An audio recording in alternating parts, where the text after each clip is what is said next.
And today we will start our third chapter, human reproduction. In this chapter, we will study about the reproduction. So, sexual dimorphism in human being. The human being, like most of the mammals, are unisexual or dioecious. Human being और mammals जो हैं वो unisexual और dioecious होते हैं, यानी उनके जो सेक्स होते हैं वो सेपरेट होते हैं. एंड ये जो है सेक्सुअल रिप्रोडक्शन होती है इनमें. एंड विविपोरस होते हैं. Viviparous means they give the birth to the young ones. Each human beings has only either a male or a female gonads. क्योंकि इनमें जो है सेक्स सेपरेट होते हैं, तो इसमें क्या है कि जो ईच ह्यूमन बीइंग है वो या तो मेल होगा या फीमेल. उसके अंदर जो या तो मेल गोनेड्स प्रेजेंट होंगे या female. And reproductive ducts and accessory genital structure, उसकी जो जेनेटल स्ट्रक्चर है मेल और फीमेल के वो भी डिफरेंट होंगे. Out of these reproductive structure gonads क्या होते हैं, जैसे testis in male and ovary in females, जिन्हें हम प्राइमरी सेक्स ऑर्गन बोलते हैं. यानी ये जो गोनेड्स होते हैं, टेस्टिस और ओवरी, ये प्राइमरी सेक्स ऑर्गन होते हैं, क्योंकि ये गोनेड्स जो हैं ये प्रोड्यूस करते हैं गैमेट्स और as well as sex hormones. ये दो चीज़, इनमें जो दो प्रोडक्शन होते हैं, गैमेट्स एंड सेक्स हार्मोन्स. जैसे टेस्टिस में जो है टेस्टोजन और स्पर्म्स, एंड ओवरी में एग एंड ऑस्ट्रोजन हार्मोन्स उसमें प्रोड्यूस होता है. So all the genetical structure यानी रिप्रोडक्टिव डक्ट्स और एसोसिएटेड ग्लैंड्स जो हैं उन्हें हम क्या बोलेंगे, सेकेंडरी सेक्स ऑर्गन. ठीक है. These include the epididymis. अब सेकेंडरी स्ट्रक्चर में कौन से आएंगे, epididymis, vas deferentia, prostate seminal vesicles and penis in male, and the fallopian tubes, ureters, vagina and mammary gland in female. Two sexes are also different in their certain external morphology feature. तो जो external morphological features के according भी वो different होंगे, and called the secondary or accessory sexual characters. तो secondary या फिर इसे हम एक्सेसरी सेक्शुअल कैरेक्टर्स भी बोलते हैं. ठीक है. On the basis of the physiology of reproduction, gametes. अब ये फर्दर जो है आगे जो इसमें गैमेट्स, और मैं अभी आपको आगे बताऊंगी. तो gametogenesis, it involves the formation of the haploid sex cell. यहाँ पे जो हैप्लॉइड सेक्स सेल इन्वॉल्व होता है, और अ गैमेट्स जिसे हम स्पर्म बोलेंगे, और and ovum.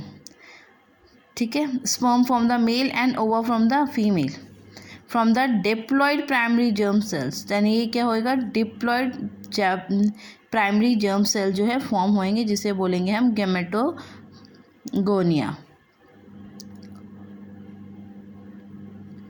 Present in the reproductive organs, जिसे हम बोलेंगे गोनेड्स. गोनेड्स क्या होंगे यहाँ पे, testis in male and ovary जो है वो इन फीमेल. अभी मैंने आपको ऊपर ही बताया था ना. जैसे गैमेटोजेनेसिस इज टू टाइप्स, दो टाइप्स के होते हैं, जैसे स्पर्मेटोजेनेसिस एंड ओजेनेसिस. जो स्पर्मेटोजेनेसिस हैं ये फॉर्म करता है हैप्लॉइड स्पर्म्स. ठीक है. From a diploid spermatogenesis, haploid से फॉर्म करता है ये diploid spermatogenesis from the testis of male organism. And oogenesis में फॉर्मेशन होता है हैप्लॉइड ओवा का फ्रॉम अ डिप्लॉयड. अब डिप्लॉयड से जो है ये हैप्लॉइड में कन्वर्ट होता है ओवरी फीमेल, जैसे oogenesis of the ovary of a female organism. ठीक है. नाउ इंसेमिनेशन में क्या होता है, it involves the release of a seminal fluid of female in the vagina of female at the end copulatory act. यानी इसमें क्या होता है कि जो मेल फ्लूइड है वो वेजाइना ऑफ अ फीमेल, यानी उस ट्रैक में जाके वो जो है फ्लूइड जो आप जाता है. So fertilization, it involves the fusion of haploid, अब यहाँ पे क्या है, haploid male and the haploid female gametes, तो उससे क्या फॉर्म होएगा, डिप्लॉइड जाइगोट, ठीक है। This fusion of gamete nucleus is called karyogamy, इसको हम कैरियोगैमी बोलेंगे। while mixing of two set of chromosome of a two gametes is called amphimexis. Now, cleavage, it includes the rapid meiotic division, यहाँ पे जो है अब meiotic division होएगा zygote में to form a single layered holospherical larva, जिसे हम blastula बोलेंगे, ठीक है। So is also knows as a blastulation, तो इसे हम ब्लास्टुलेशन भी बोलते हैं। अब इसके क्लीवेज के बाद जो है इम्प्लांटेशन, इम्प्लांटेशन में it is a process of attachment of a blastocysts on the endometrium of the uterus.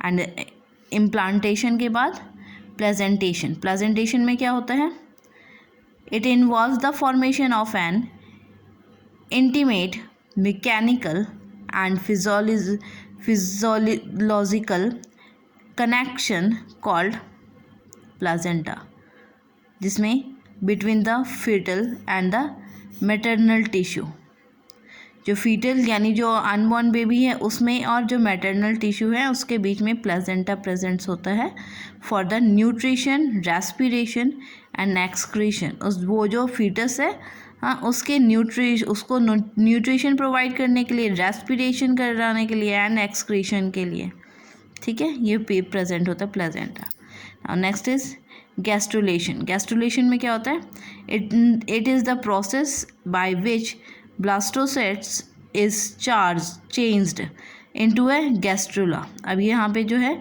Blastocyst जो है वो चेंज हो जाता है into a gastrula larva with 3 primary germ layer. अब ये जो है 3 प्राइमरी जर्म लेयर में जो है चेंज हो जाता है।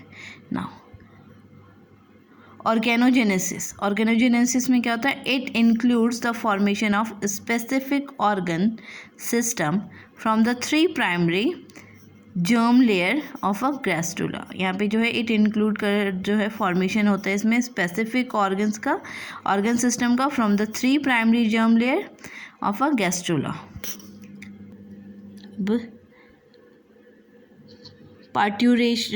पार्ट्यूरेशंस, it involve the explaining of fully formed baby from the mother ureters. अब यहाँ पे जो है फुल्ली फॉर्म जो बेबी है वो डेवलप होता है from the mother ureters after the gestation period, यानी गेस्टेशन पीरियड के बाद का time of about the 280 days in a human female, यानी जो प्रेगनेंसी पीरियड्स है उसके 280 डेज के बाद जो है वो एक फुली कंप्लीट बेबी में कन्वर्ट हो जाता है and from the mother ureters after a gestation period.